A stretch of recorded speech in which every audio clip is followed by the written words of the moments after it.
সুপ্রিয় দর্শক, প্রথম করি নার্সারির আরো একটি ভিডিওতে আপনাদেরকে স্বাগতম। পিছনেই আমার যে গাছটি দেখতে পাচ্ছেন, এটি হচ্ছে একটি ভিয়েতনামি 12 মাসি মাল্টার গাছ। যে গাছটিতে অসংখ্য পরিমাণে ছোট ছোট গুটি ধরে আছে এবং ফলও ধরে আছে। বিগত আমার একটি ভিডিওতে আপনারা দেখেছিলেন এই গাছটায় কিভাবে আমরা মুকুল এনেছি নতুন করে, এবং আপনাদেরকে টিপস দিয়েছিলাম কিভাবে বেশি করে মুকুল আনানো যাবে। আজকে আমরা দেখাবো কিভাবে এই মুকুলগুলোকে থেকে যে গুটি ধরেছে এই গুটিগুলো কিভাবে টিকিয়ে রাখতে হবে। আপনাদের অনেকেরই একটা সমস্যা দেখা যায় যে মুকুল আসে ঠিক আছে, কিন্তু ছোট ছোট গুটিও আসে, কিন্তু গুটিগুলো টেকে না, গুটিগুলো কিছুদিন পর ঝরে পড়ে। আজকে আপনারা জানতে পারবেন কিভাবে এই গুটিগুলো থেকে বড় ফলে পরিণত করবেন এবং এই গুটিগুলো যাতে ঝরে না পড়ে তার সকল ধরনের টিপস। দর্শক, তার আগে চলুন আমি বিগত ভিডিওতে যে সাইট্রাস প্রজাতির গাছে কিভাবে মুকুল টিকিয়ে রাখার জন্য, গুটি আনানোর জন্য যে পদ্ধতি অবলম্বন করার কথা বলেছিলাম, সেই পদ্ধতি সমূহ অবলম্বন করে আমাদের গাছে কি সংখ্যক গুটি ধরেছে সেটা একটু আমরা আগে ঘুরে দেখি। দর্শক, আপনারা দেখতে পাচ্ছেন আমাদের গাছটির প্রতিটি ডাল জুড়ে রয়েছে অসংখ্য অসংখ্য গুটি।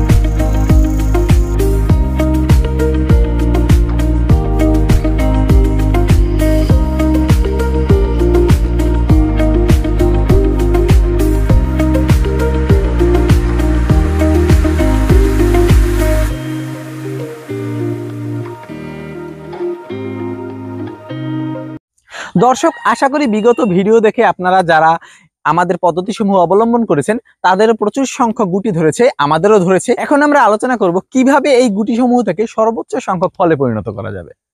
দর্শক, এই সময়টাতে সাইট্রাস প্রজাতির গাছে প্রচুর পরিমাণে কীটপতঙ্গ এবং ছত্রাকের আক্রমণ ঘটে, যার ফলে এইরকম গুটি সমূহ ধরে এইটুকু পর্যন্ত, তারপরে ঝরে পড়ে যায়। এর জন্য আমাদের প্রথমেই যেটা করতে হবে, ছত্রাকনাশক এবং কীটনাশক স্প্রে করতে হবে। এই সময় কীটনাশক হিসেবে আপনি ইমিডাক্লোপ্রিড গ্রুপের যে কোনো ধরনের কীটনাশক ব্যবহার করতে পারেন। যেমন আমরা ইমিটা ব্যবহার করছি, আপনিও চাইলে ব্যবহার করতে পারেন, এটা ভালো ফলাফল পাওয়া যায়। এছাড়া আপনি চাইলে সাইপারমেথ্রিন গ্রুপের কট ব্যবহার করতে পারেন। তাছাড়া আপনি ল্যামডাসাইহ্যালোথ্রিন গ্রুপের ফাইটার ব্যবহার করতে পারেন। আপনি এইটা ব্যবহার করতে পারেন, এটা হচ্ছে সবিক্রন এবং এটা হচ্ছে সিনজেন্টা কোম্পানি। এর মধ্যে আপনার প্রোফেনোফস কিউ এবং সাইপারমেথ্রিন যুক্ত অবস্থায় আছে, তো এটা ব্যবহার করলে আপনি ভালো ফলাফল পেতে পারেন। এবং ছত্রাকনাশক হিসেবে আপনি ম্যানকোজেব গ্রুপের ইন্ডোফিল ব্যবহার করতে পারেন। এর প্রয়োগ মাত্রা হচ্ছে প্রতি লিটার পানিতে 2 গ্রাম করে। এর বাইরে চাইলে আপনি ম্যানসার ব্যবহার করতে পারেন, যার মধ্যে রয়েছে 12% কার্বেন্ডাজিম এবং ম্যানকোজেব রয়েছে 63%। এটাও আপনি 2 গ্রাম করে প্রতি লিটার পানিতে ব্যবহার করতে পারেন। দর্শক, আমরা ইমিডাক্লোপ্রিড গ্রুপের কীটনাশক ইমিটা প্রতি লিটার পানিতে 0.5 মিলিলিটার এবং ছত্রাকনাশক হিসাবে ম্যানকোজেব গ্রুপের ছত্রাকনাশক এন্ডোফিল M45 প্রতি লিটারে 2 গ্রাম হারে একত্রে মিশিয়ে আমরা স্প্রে করছি। আপনাদের হাতে যদি সময় থাকে তাহলে আপনারা দুটি আলাদা আলাদাভাবে স্প্রে করবেন, অন্তত মাঝে একদিন গ্যাপ রেখে, তাহলে আপনারা আরও ভালো ফলাফল পাবেন। দর্শক, ছত্রাকনাশক এবং কীটনাশক স্প্রে করার 2 থেকে 3 দিন পর গাছে আমরা এক ধরনের হরমোন অথবা পিজিআর স্প্রে করব। এই হরমোন বা পিজিআর মূলত গুটি ঝরে পড়া রোধ করে এবং গুটি থেকে ফল সৃষ্টি করতে সহায়তা করে। পিজিআর হিসেবে আপনি ট্রাইকন্টানল গ্রুপের মিরাকুলান ব্যবহার করতে পারেন। এর প্রয়োগ মাত্রা হচ্ছে প্রতি লিটার পানিতে 0.5 থেকে 1 মিলিলিটার। অথবা আপনি নাইট্রোবেনজিন গ্রুপের ফ্লোরো ব্যবহার করতে পারেন। এর প্রয়োগ মাত্রা হচ্ছে প্রতি লিটার পানিতে 2 মিলিলিটার।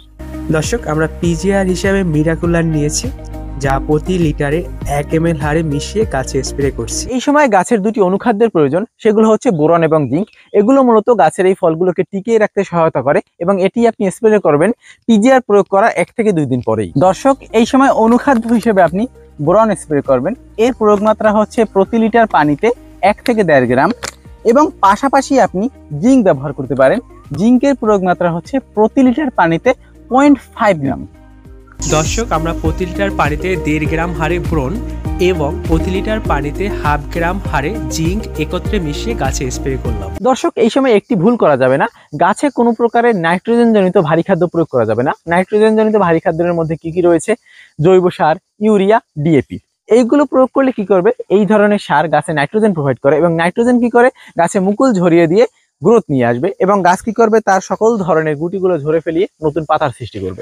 দর্শক, পানি স্বল্পতার কারণে এই সময় গুটিগুলো ঝরে যেতে পারে, যার জন্য প্রতিনিয়ত গাছে পানি সরবরাহ রাখতেই হবে। প্রচন্ড খরার কারণে অনেক সময় দেখা যায় গাছের গুটি সমূহ পুড়ে যায়।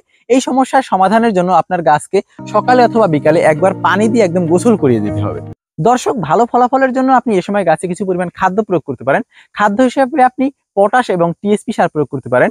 পটাশ হিসেবে আপনি এসওপি সার প্রতি লিটার পানিতে 1 চা-চামচ পরিমাণে মিশ্রিত করে গাছে স্প্রে করে দিতে পারেন এবং টিএসপিটা আপনি সরাসরি মাটিতে প্রয়োগ করে দিতে পারেন। এই সকল সারসমূহ গাছের ফল সৃষ্টিতে সহায়তা করে। দর্শক, আজকের মতন এই পর্যন্তই। পরবর্তীতে যখন ফলসমূহ মার্বেল আকৃতি ধারণ করবে তখন গাছের কি যত্ন করতে হবে সেই সম্পর্কিত আরো একটি ভিডিও নিয়ে আপনাদের সামনে হাজির হব। ততদিন পর্যন্ত এই যত্নসমূহ করতে থাকুন।